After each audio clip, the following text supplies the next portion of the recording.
Si alguna vez has visto un gráfico que refleja la distribución del coeficiente intelectual humano, te habrás fijado en que toma una forma acampanada, que permite ver a simple vista cómo la inteligencia humana se concentra en torno a un valor central, pero haciendo una distinción por sexos en el análisis, nos encontramos con que el gráfico del coeficiente intelectual en mujeres y hombres no es exactamente igual. Este es un gráfico del coeficiente intelectual en mujeres, y este otro un gráfico del coeficiente intelectual en hombres.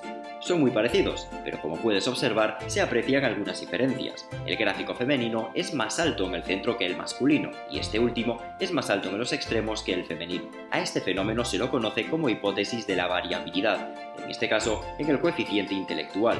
En general, los datos estadísticos indican que las mujeres tienden a tener una menor dispersión en sus puntuaciones de coeficiente intelectual en comparación con los hombres. Esto significa que, en términos generales, las mujeres tienen una mayor concentración de puntuaciones alrededor de la media, lo que indica una mayor homogeneidad en el nivel intelectual de la población femenina. Por otro lado, los hombres presentan una distribución más amplia de sus puntuaciones de CI.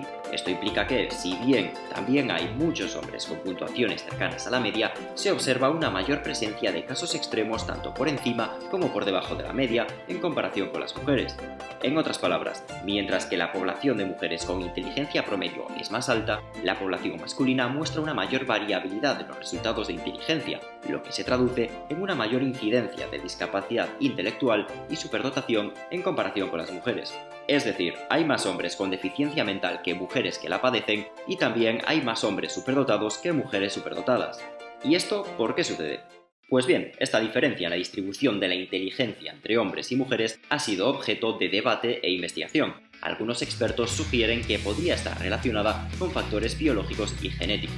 Por ejemplo, Ulrich Zechner, junto a otros investigadores de la Universidad de Ulm, han propuesto la teoría de que parte del componente intelectual de los individuos está ligado al cromosoma X, porque se ha identificado la presencia de genes específicos en el cromosoma X relacionados con el desarrollo de habilidades cognitivas. Una explicación que propone el científico Robert Lerke es que la probabilidad de heredar un cromosoma X inteligente en los hombres es menor que en las mujeres, ya que éstas tienen dos cromosomas X, mientras que los hombres solamente tienen uno, lo que podría influir en la mayor variabilidad observada en los hombres.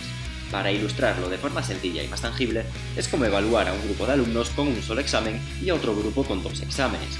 Mientras que la nota del grupo que se la juega toda a un examen depende únicamente del resultado de este, el grupo cuya nota depende de dos exámenes obtendrá una media de ambos, con lo que con el segundo puede compensar el mal resultado del primero o estropear la buena marca del primer examen con un mal segundo examen que le tire la nota final para abajo.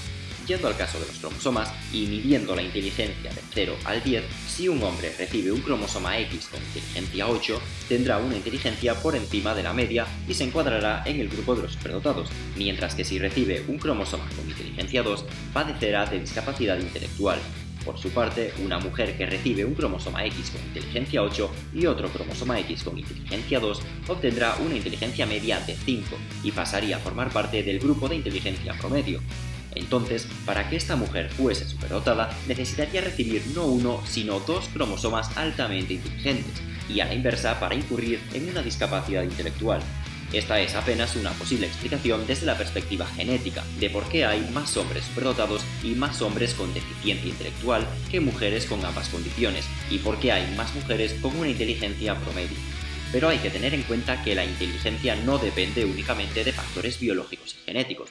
Otros factores como el ambiente, la motivación, los educadores, los intereses y en definitiva la circunstancia particular de cada individuo también influyen en su inteligencia general y en su capacidad de aprendizaje.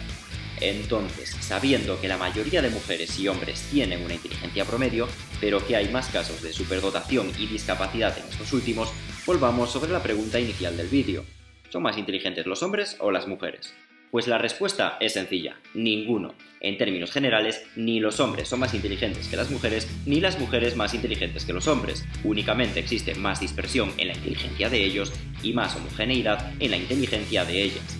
Así que estas diferencias estadísticas no deben ser utilizadas para hacer generalizaciones o establecer conclusiones definitivas sobre la inteligencia de hombres y mujeres. Además, es fundamental considerar que la inteligencia no se limita únicamente a puntuaciones de coeficiente intelectual. Cada individuo es único y posee una diferente combinación de desarrollo o potencial desarrollo de sus habilidades y capacidades cognitivas, más allá de esta métrica. Existen diferentes tipos de inteligencia, como la inteligencia espacial, lógica o emocional, entre otras, pero eso ya es materia para otro vídeo.